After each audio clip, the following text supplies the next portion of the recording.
Good afternoon, everybody. I would like to first introduce myself. My name is Shannon Schock, and I'm the Director of Operations here with the St. Joe County Assessor's Office. I'd like to first thank you all for showing today. I would like to preface this by stating that Mr. Castellan, the County Assessor, will first give a brief statement to the press, and then afterwards there will be a short Q&A session. Mr. Castellan.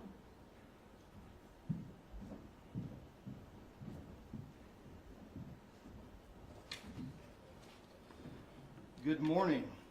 So we called this press conference today because we're receiving a lot of questions not only from taxpayers but from the media. So we want to give a bit of information for the taxpayer and then of course for the media as well to make sure that we're putting out the right information to the taxpayers. So ladies and gentlemen, members of the media, fellow residents, thank you for being here today.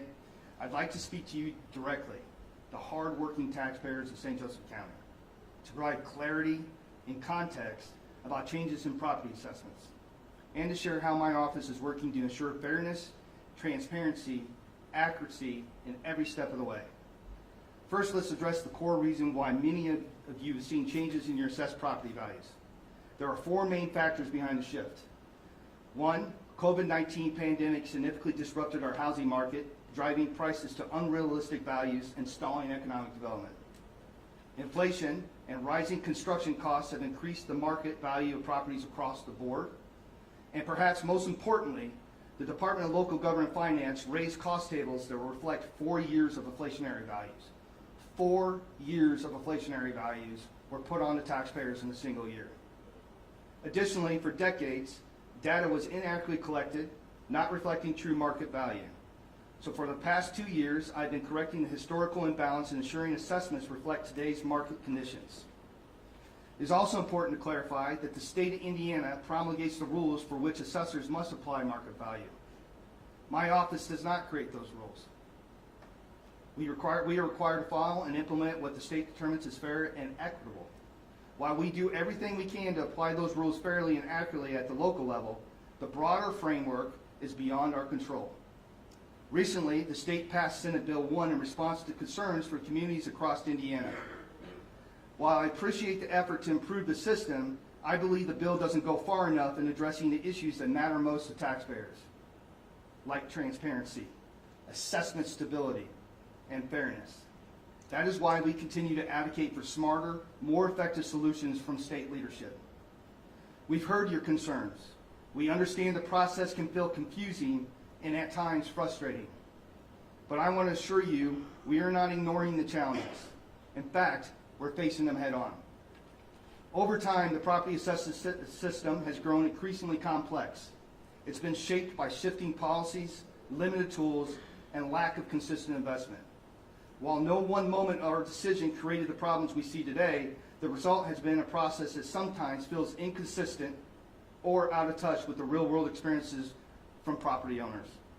Since day one in my office, my team have been working to turn that around. Before we can fix the system, we must first understand it and help you understand it as well. That means clarity, clearing up misinformation, being transparent about how assessments work, and explaining how external factors like economic growth, rising costs, supply shortages, and yes, inflation affect property values. We're also addressing long-standing challenges within the assessor's office. For decades, outdated tools, minimal staffing, and limited resources held this office back. That is changing. We've modernized systems, prioritized staff training, and brought in new tools and expertise to improve accuracy and service. In late 2023, we launched the Engage portal, giving you real-time access to property information and making appeals easier and more transparent. We streamlined internal processes, improved communication, and trained our team to provide more responsive people-first experience. Even so, we're not. Rebuilding trust is our top priority, and that starts with listening. You have a role in this. You have a role in the process, and your voice matters. That is why I'm inviting you to join us at one of the 4 upcoming annual town hall events, where we'll dive deeper into the topics I've shared today and answer your questions directly. This isn't just about policy or numbers, it's about people. It's about ensuring that every resident feels heard, respected, and fairly treated. We're not promising an overnight change. We inherited a system that had errors. We inherited over 20,000 appeals, or 13,000 appeals, and going into 20,000 appeals in the next year. But what we are promising is thoughtful, meaningful reform and firm commitment to doing the right thing together. With that, I want to thank you for your time, your engagement, and your belief in a more accountable and transparent future for St. Joseph County. With that said, I'm going to bring up a couple people, and then I'm going to open the floor to questions. So I want to bring up Shannon Schock, who you first met. She is my operations manager. I want to bring up Blaine Bowen, who is my commercial data team leader. And I want to bring up Alta Neary, who is my chief deputy. With that said, I'll open the floor to the media for questions. Yeah, so we talked to several people who appealed last year, and now they're seeing their appeals that are, or their new assessments that are almost double, maybe even higher. Can they appeal again, and will there be a change, or are they just stuck? Well, no, they're not stuck. You can file an appeal every year, but I want to clarify that a little bit for you. Okay. We've had, since 2022, we saw significant raises in land values. We've had people that have been filing appeals. In fact, almost 80% of our appeals have had an appeal since 2022. And so we've been carrying those appeals over. So what I heard from the taxpayers was we haven't had much engagement with the assessor's office. So the reason why this has taken a lot longer is we engaged on a process where we meet every taxpayer either through the phone or we come out to their property, and we want to get the information correct. We need to work with the taxpayers to make sure, do you have a finished basement? Do you have a finished attic? Do we have the square footage correct? Some of the things we can't see because it's in the house. So that communication piece was missing, and that's why it's taking much longer. So for those people who they got a judgment later in the year, it was too late for it to be reflected on the Form 11 that they see that just came out. So a lot of folks appealed their assessments last year, didn't hear for about a year, got their new assessments. How can you reassure them that they're going to hear about this appeal in a timely manner this time? Well, so here's the issues I briefly talked about. Day one, I inherited 13,000 appeals. That's day one. I've only been here 2.5 years. By June of the same year, we had roughly around another 6,000 appeals. So automatically, we were trying to adjust to almost 20,000 appeals, which is almost a third of the county. So it takes time to get through those appeals process. But I am telling you that we are committed to answering those appeals. We are not throwing them in a box somewhere and saying we're not going to give you an answer. Now, I will tell you the taxpayer has their rights, and if they don't hear from us within 180 days, they can ask to have that sent to the County Tax Board of Appeals. I am asking that the taxpayers have patience with me so that we can give them the very best service and make sure that we have the information correct so that the comparables that we are using are indeed accurate of the market. We've talked to professionals in the past who said that you, at an industry event in January, say that people who won their assessments in 2024, payable 2025, should not expect any increase or no increase for the value for 2 years. Do you dispute that now? So no, that's not completely accurate. What I had said was if you had filed an appeal, you may have the potential of it being carried over for 3 years.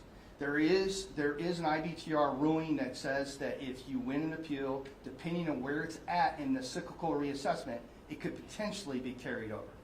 Now, with that said, there's other things that happen. So if they make capital improvements to their property, that changes whether or not we can carry the appeal over. If we do a land study or there's a significant change within the market that is driven, then we have to relook at the market.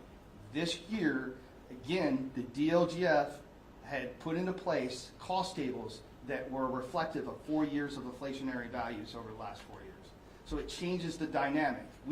The thing about market value, it's about today, not 2, 3, 4 years ago, but what is your house worth in today's market? You had talked about switching your kind of methodology, right, from like this front foot to square foot measurement. Is that still, are those changes still happening? Is that playing in a role here at all? Yeah, so that's a great question. So here's why the appeal process works so well for the taxpayers. keep in mind, we have 118,000 parcels, and although I would love to go out to every property every day, it's virtually almost impossible. So the appeal process gives us an inside look from the taxpayers that something's happening within a particular market. In this case, in New Carlisle, we had a particular neighborhood where we found that the land values were not correct. It wasn't done intentionally, it was just that the interpretation maybe of how it was applied wasn't correct. So when I took a look at what was the best way to assess land, it was through the acreage or square foot portion of land.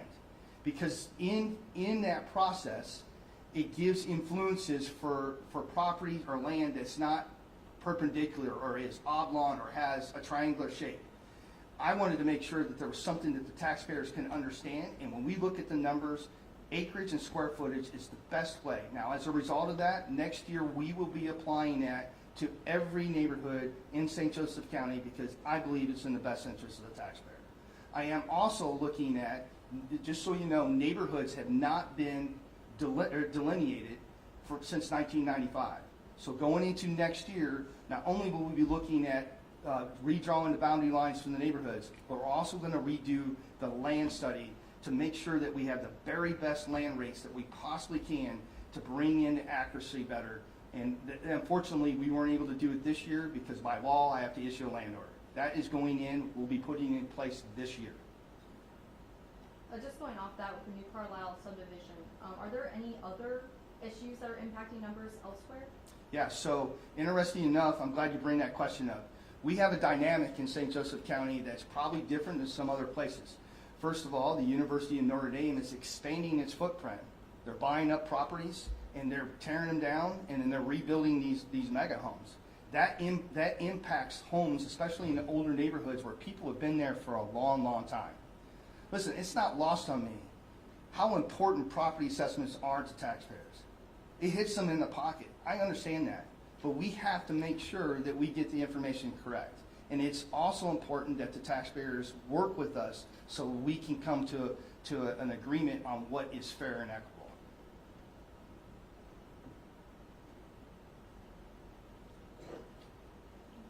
Any other questions? Do I have any questions from the audience?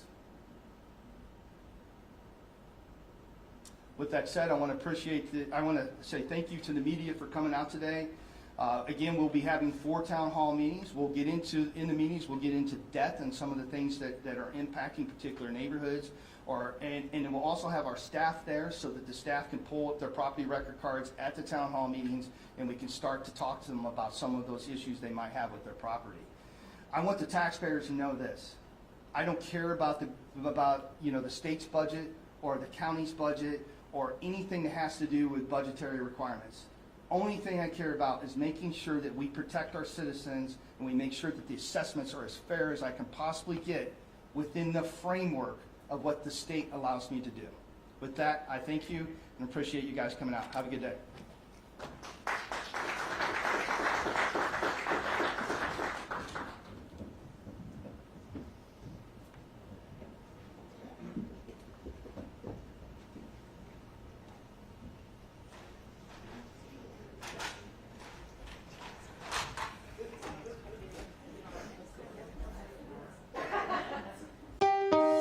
Thanks for watching. Here's another story you may like, and subscribe to the WSBT 22 YouTube channel.